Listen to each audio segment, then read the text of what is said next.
this is the end of the road. Meaning, what does dialysis do to a patient? Just to prolong the life. You're right. So one time, I shared this PURTIER placenta to her, and she gladly took it. She said, wala na pong mawawala sa akin kasi wala na akong magagawa sa buhay ko. And then she gladly took it. She took the medications, this time 2 in the morning, 2 in the afternoon, and 2 in the evening. Oh, after about 3 weeks, from a creatinine of 1,900, it went down to 400 plus. We were so happy.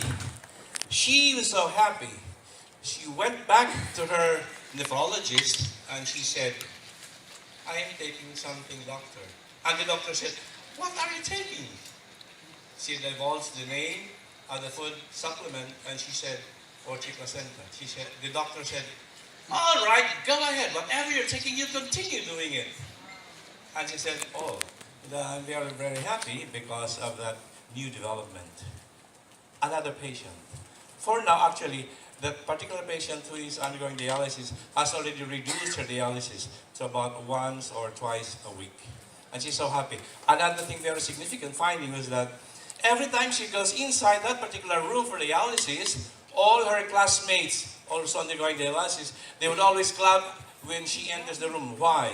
Because they always see a more beautiful patient coming in that door every time she goes inside for the dialysis. There is another patient of mine. This one is quite so difficult to treat. This patient has a neurological deficit, and he was born with it. Right now he's 32 years old, and he is a quadriplegic, being a cerebral palsy patient. Do you know what cerebral palsy patient is? It is a disease, you were born with it. There is a miscommunication between the brain and the other parts of the body. In other words, that particular patient cannot take hold of anything. He would just look at the ceiling and then do like that. With hands, you've flexed like this, always like this.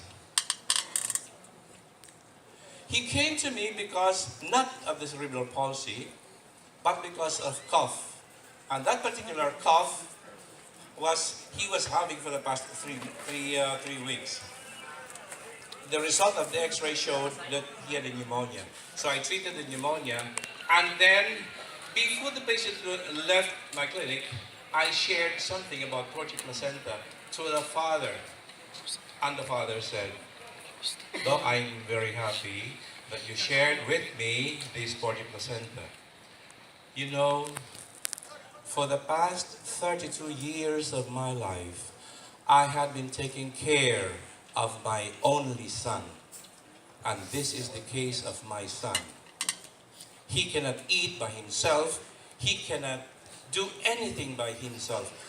I have always to be at his side to see to it that he does what he wants to do. And so he said, this PURTIER placenta is very good, but, you know, doctor, I am only a farmer. I cannot afford. So he left that. That was a Friday. The following day, Saturday, I was so surprised. Why? Because the father came back. And I said, oh, I thought something happened to the patient. And then he said, Doc, when I left your clinic, I prayed so hard. And then something hit my head. I went straight to the bank, and because I am a veteran, I prayed that at least the bank would grant me a loan enough to purchase just even one bottle of PURTIER placenta. And you know what happened? I said, yes, go. He said, I was given a loan of 150,000. Oh, I am so happy. He was so happy. right then and there, he cut that thick of one of pills. He put it right there and said, "Look, here it is. This is a sign that I want to do something for the rest of the life of my son. Because for 32 years, I have been to many neurologists. They have given me medications, and yet nothing happened. So I gave up. I gave up everything for him. Now this is the last chance." So I gave the PURTIER placenta, and then, because it will take three weeks to arrive. At least they had to start. After a month, I was so eager to hear from him what happened to him during all the while that he was taking the medicine, the food supplement. And then the father came and he said, with a solemn face, "No,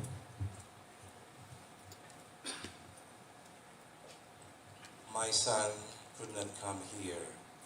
God, my heart was beating so fast. I thought something happened to him. So, oh, what happened?" Then he looked at me. I looked at him. We looked at each other. And then I saw a tear was falling down his cheek.